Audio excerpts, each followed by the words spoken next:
when you were a kid, you were saying you were able to look at your dad or your uncle and you could really perceive them and understand them and know them. Yeah. When you looked around at the people in the org and you trusted them, do you think there was a misperception there, or were you? Well, I tell you, I got to be honest, is that the more I got in, the stupider I got. As I get out, that's my perception. The less, I mean, Christ, you don't even ask questions. I mean, that's what I was trying to remember the other day, that I was trying to say that I had forgotten. Like this thing, I got into, they made me as commissioner of CCHR. I'm talking to Tori. And the CCHR is? Because Citizens Commission on Human Rights is a way to try and destroy psychiatry and psychology. And I was like, fine, I don't give a shit. And so, you know, they put my name on their stationery. Fine, they got me out of an ethics cycle or something. So I say, okay. And, but I would go, and I always had questions, you know, because I would, you know, even L. Ron Hubbard, you know, he would always call the psychs, and he would rail about them and how terrible they are, and they're the sole course of destruction. But he would never, I kept saying, you know, his own technology says that's a generalization, the psychs. Who? Psychs on the whole track. That means all psychiatrists for billions of years in the history of theta. You know, it's like, it's so general, and that would be that's a characteristic of a suppressive person, is one who speaks in generalities. And another one is somebody, a person who has overts, which are sins or crimes committed, is somebody who's, you know, antagonistic or angry. And he seemed very antagonistic and angry about psychs. So I was thinking he must have, you know, overts on him, and he's speaking about him in generalities. But the thing about, I was thinking about that I went over to CCHR and got tours ad infinitum by the directors, this woman, Jan Eastgate, and I would ask questions and she'd write me up in ethics chits and shit, and I said, fine, yeah, I got the question, I don't fucking know. But I would say, if you want me to represent Scientology's viewpoint, and you go to their museum, it's all the psychs are bad, the psychs are bad, this is a bad thing, and Hitler, and they're responsible for child pornography and rape, and it's all the psychs. And I say, okay, that's their viewpoint. I say, but if I'm going to get into a discussion, you know, if you want to prepare me to be a spokesman for this shit, I got to know the other side. So, and I kept asking, can you give me the other side? And they won't give it to you. And every time I would push it, I'd be like, honey, there's no way to get into the argument. You know, they're not, if it's all this is true, there wouldn't be anything. I got to know their viewpoint. How am I going to win the argument? You know what I mean? And they wouldn't give me the viewpoint. And it was like, and then they started to write me up because I'm doubting. I'm not saying I'm doubting or nothing. I'm just waiting for the data, which is this whole big thing about learning how to think correctly is this other course called the Data Series. And basically you have to get all the data. They won't give you any fucking data on certain things. And especially about this. There's nothing written in all the tomes of Scientology about psychiatry.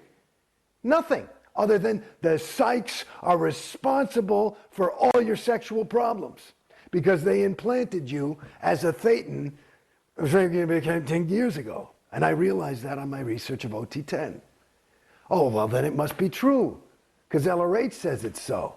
I mean, it's really, you see how at a certain point you get conned. And I was saying, where's the fucking data? I'd say to everybody. And they'd show you, and nobody's allowed to tell you anything. So they pull out a reference. They always pull out this fucking reference called pain and sex. And there's like, he's talking about pain and sex are these things that are really just dogging people and bothering them. And it's a really difficult thing that we're trying to help you with in Scientology. And basically, there's maybe 2 sentences in there where LRH says, through my research on the whole track of OT something or other, I've just discovered that this is all because of psychs. And that's the reference they tell you to prove that the fucking Hitler and rape is a thing. And I'm like, honey, that doesn't quite handle it, you know, but they don't get it. Now, I look at this as an outsider, and to me, and I don't have a vast knowledge of this, but it seems like the psychiatric field sprung forth in the 1800s, or not, you know, thousands of years ago or millions of years ago. How are there psychs on the whole track?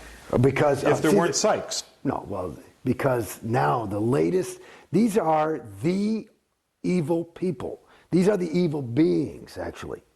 These are the evil beings. And they've been around, like you hear about Xenu and all that shit. Xenu was a psych. You got it? So he just wasn't a doing practicing psychiatry. psychiatrist. No, he was practicing Xenuism. You got it? Gotcha. Now they're called psychs. So you better beware. I remember one time I visited. Right? Fuck me. One time I visited the Celebrity Center, and it just walked in late at night, and looked around and said, "Well, what goes on in here?" Right. And they wook up the projectionist to show me the orientation. Oh, nice. I had yeah. my own private screening that night, and they had some poor Sea Org kid, maybe 15, 16 years old, babysitting me in the theater. Right. Well, you're not allowed to watch the movie alone. Right. Well, I was You're not certainly, allowed to do what? Because you get an MU. Like he was watching to make sure you didn't have any lack of mask kind of shit. And he was making small talk before that, and he was saying, well, you remember the Salem witch trials? Yeah. Uh-huh. It was the psychs behind that. Well, I don't think there were psychiatrists back then. And he went, oh, no, not the psychs. I mean the pharmaceutical companies. Oh, dear goodness. No, not quite.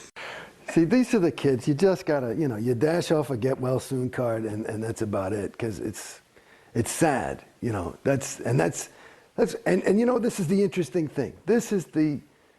And it goes back to, to answer further the question of, what did you perceive? What I perceived, and I kind of avoided the question by saying I got stupider. But let me tell you something. These are good people. These are some of the best people you can meet. These are people who really want to help. They're willing to give up their entire life and their own personal ambition to help others.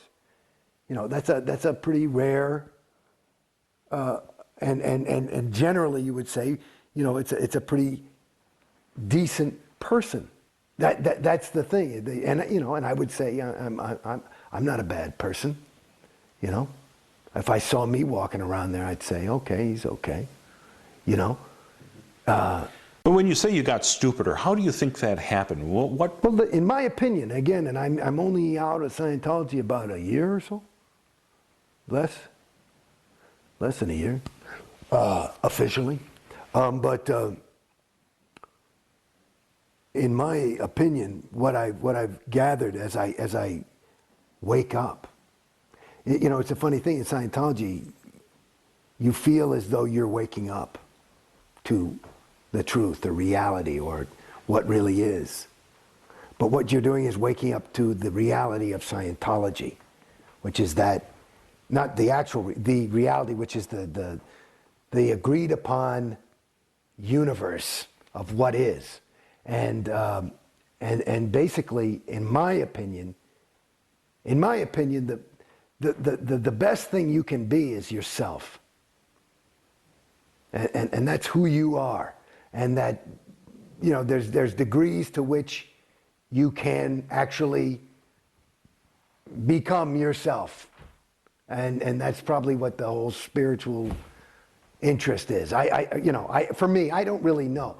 But what Scientology, the trick of it is, it makes you feel as though you're sold that you're actually becoming yourself. But what you're actually becoming is, my name's Jason Beghe. I was becoming Jason Beghe, the Scientologist, rather than just, not even Jason Beghe, but me.